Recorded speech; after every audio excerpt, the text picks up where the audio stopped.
Kabanatuan. Quezon City. Ha? Quezon City pa.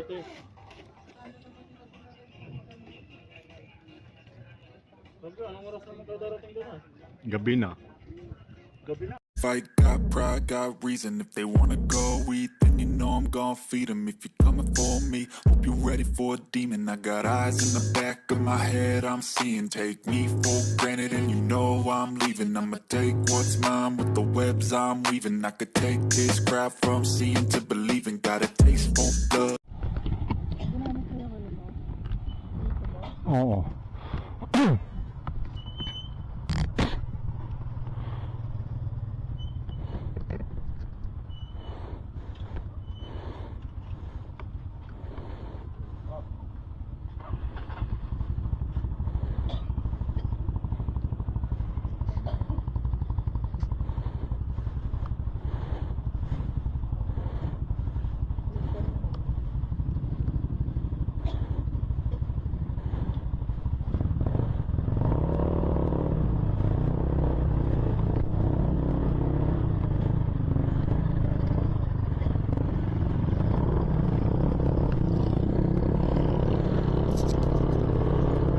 Ito yung simula ng rides namin.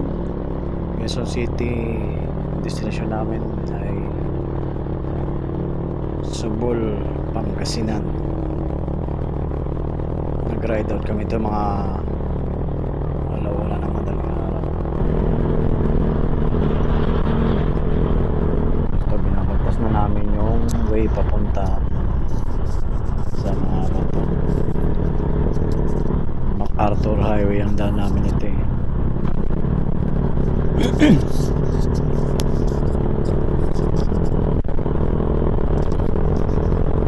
Bali dito ang angkas ko si Mrs. lang, tapos may kasama kami naka-Honda Wave, pamangkin naman niya. Bumiyahe talaga kami ng ganitong oras para hindi na rin mainit sa umaga kami magbibiyahe. At least dito malamig pa, kaso lang kalaban mo lang dito talaga antok, kasi lalo na galing pa kaming trabaho tapos ito diretso na kami sa rides. Naging pahinga lang talaga namin dito, gagasolina tsaka yung parang nagkape rin kami bandang mga Tarlac na, pero ito dito nasa bandang ano na kami ito, Bulacan.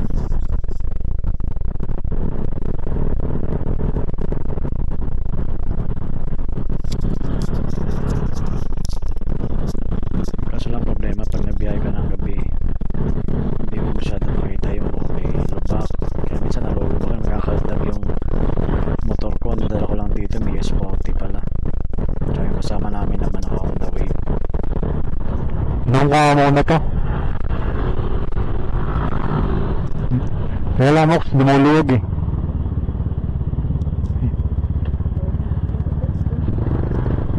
Dumuluwag tong ano ko.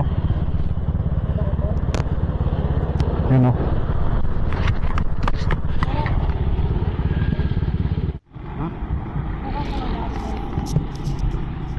Yun, ito pinutol ko na yun kasi sobrang haba naman yung ano.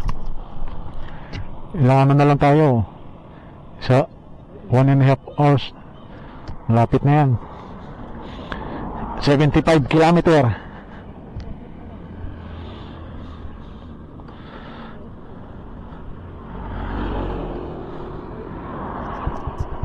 Dito na sa may bandang Tarlac na kami nito, nagpahinga kami sandali, kaya nakaramdam na rin kasi ako ng antok eh.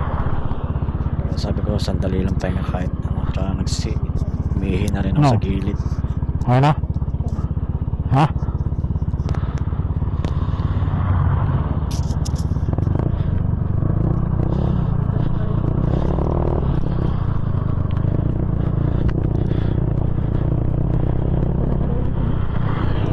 Sunod na yan.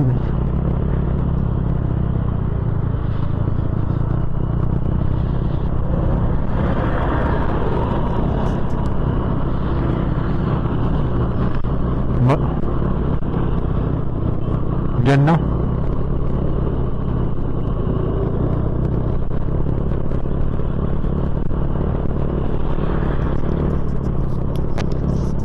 Marta ako natatae. Nandyan na.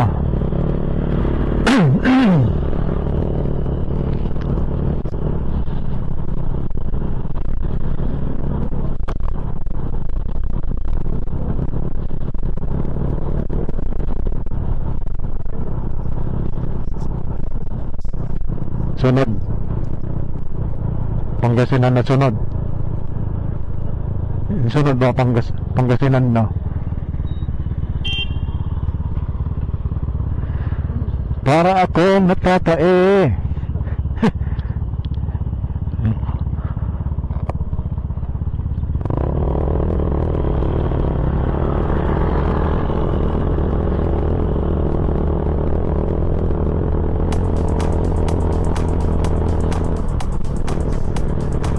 Dito sa bandang Tarlac medyo kuya-kuya ng kasada rito, hindi na normal. Kaya tulad ng bandang Bulacan kami ako sa nagkartagal palagi. So dito medyo may part na siya na ano na. Dito tulad sa Bulacan halos bawat ano may lupa. Tapos dito medyo nakapagpatakbo na ako ng mga 80 sa may bandang Bulacan.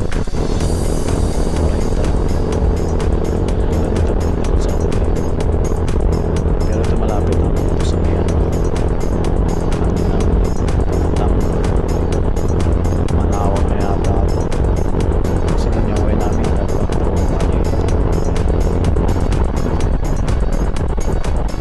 tinuturo ng Google Map eh, kasi hindi naman namin kabisado tsaka yung way papunta doon yung nasa lang kami sa Google Map.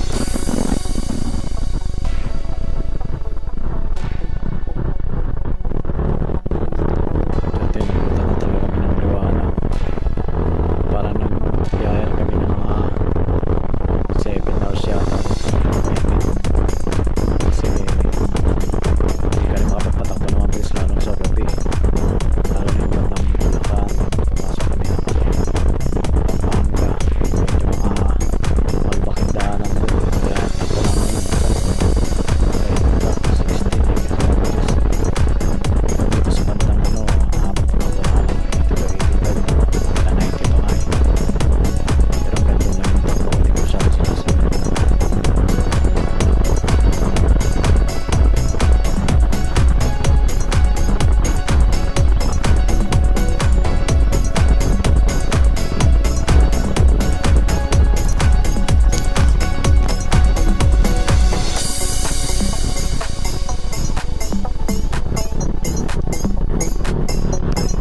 Dito malapit kami dito sa ano eh, itong Manawag na to eh, way na to.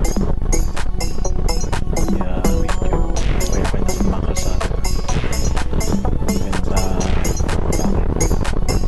kalsada na rin.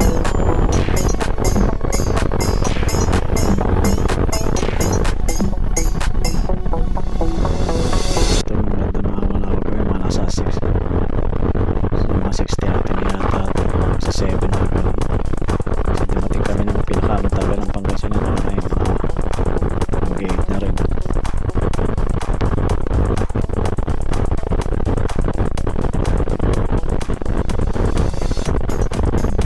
Kaya dito naman medyo ano na takbo ko mga 80 60 ang mababa na ng 60 80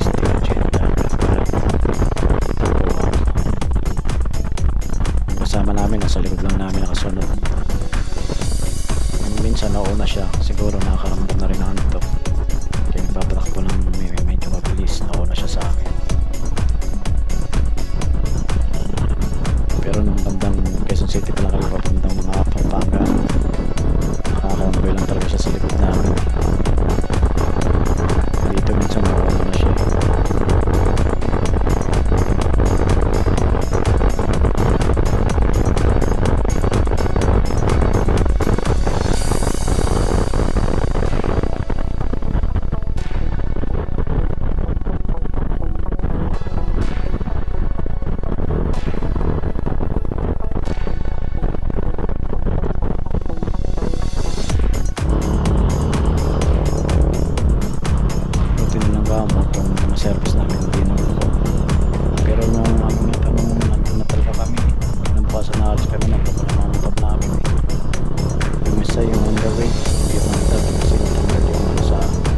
oras na? Alas 7 na?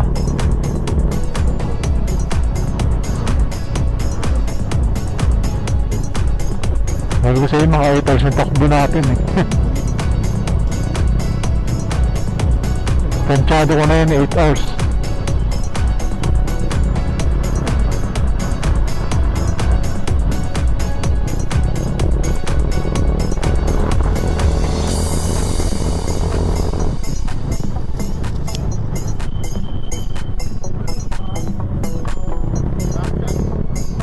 Saan ba tayo?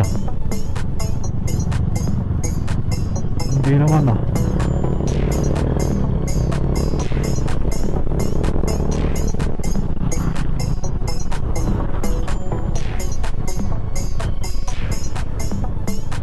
Ha?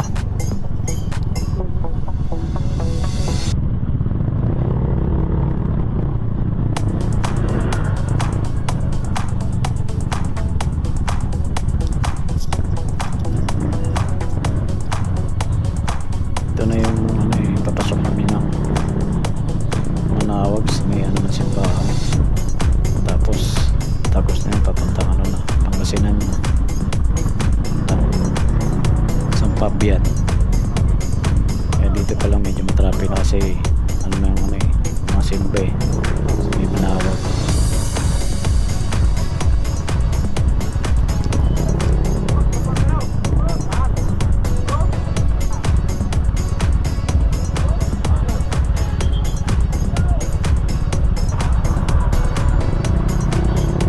Pa ako mapangga sa motor na nakauna sa amin bilang pamayan. Hindi kami pa-parking. Mga nangaharang-harang na mga nagano ng mga parking yung sa pa-parking. Kikita sila doon eh. Kaya nagkakaroon tuloy ng traffic eh. Manawag na pala to eh.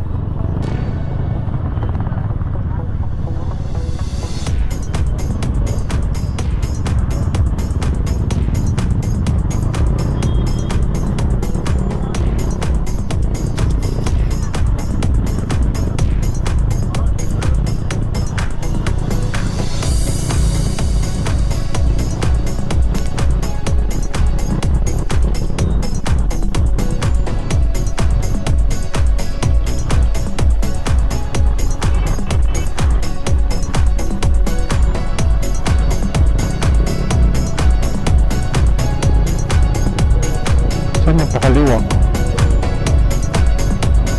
Oo. Doon tinuturo eh. Pero one way yun eh.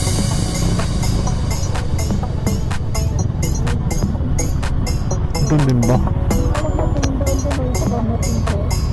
Doon na ba? Sino one way na eh. Doon na. Saan?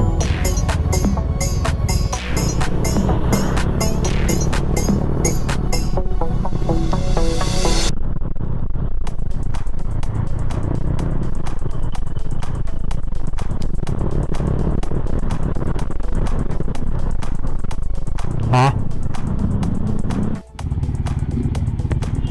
Yun. Ito na after mga ilang minuto nakarating na rin kami. Doon na kami eh. Saan natungahan?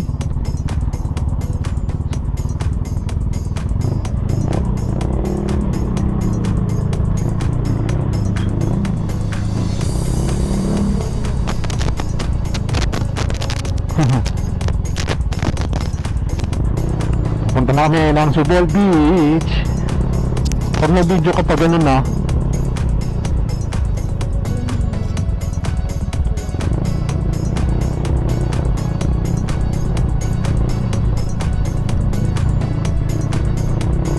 Ito papasok na kami dun sa Subol, sa mismong destinasyon namin. Kailangan ba maghintay dito bago ano? Oo, sakto lang yung dalawa. Kala ko yung 2 pa eh.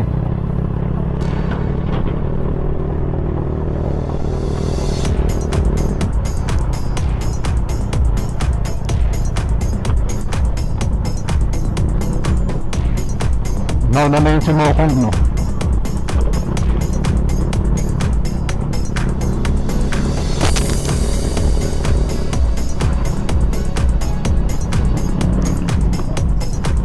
Malapit na kami sa destinasyon na kami.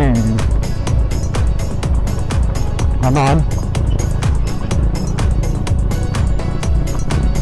Nadaanan na natin.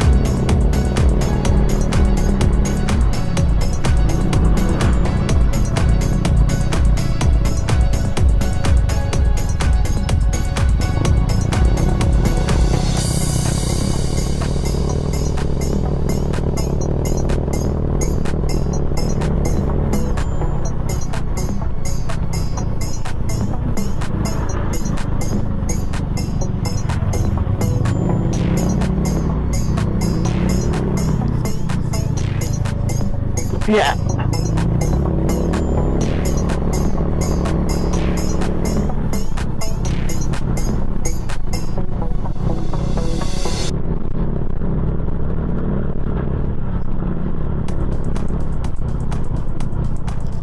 Ayun o. May angkas na. Sino yung angkas niya? Ha?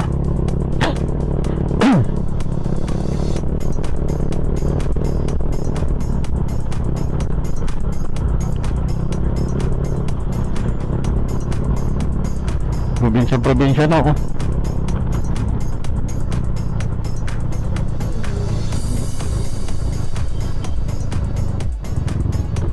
Ito dati hindi pa ito simentado, ngayon simentado na. Nung unang punta ko dito, puro buhangin pa lang, nakabike pa ako. Ngayon simentado na.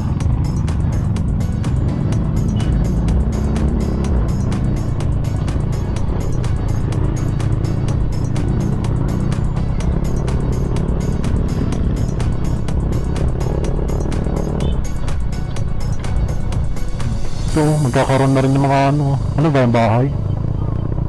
Dati wala pa yan. Ngayon may mga cottage na. Itong tulay lang yung nakakatakot kasi walang harang. Pag nalaglag ka dito, diretso sa tubig, ligo ka talaga. Ito, parang sira na. Dati yung unang punta ko dito ano pa lang yun, buhangin hanggang dun. Ngayon simentado na.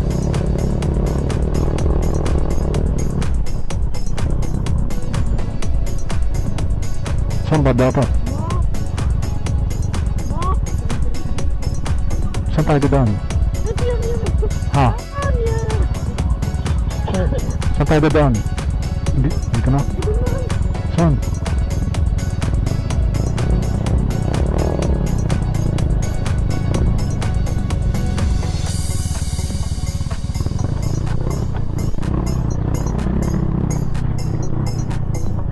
May pabo. Saan yan? Dito?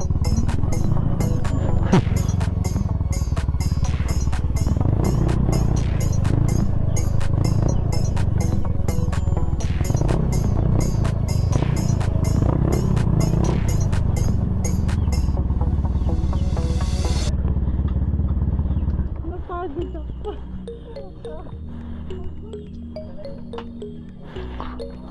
Ay.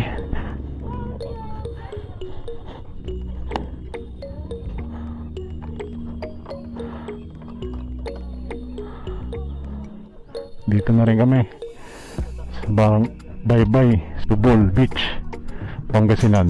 Narating din namin. Parang inabot kami ng 8 hours kasi nakailang beses na yung pahinga. Pahinga muna.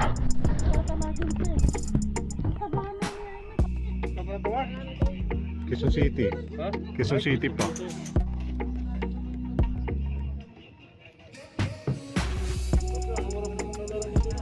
Gabi na.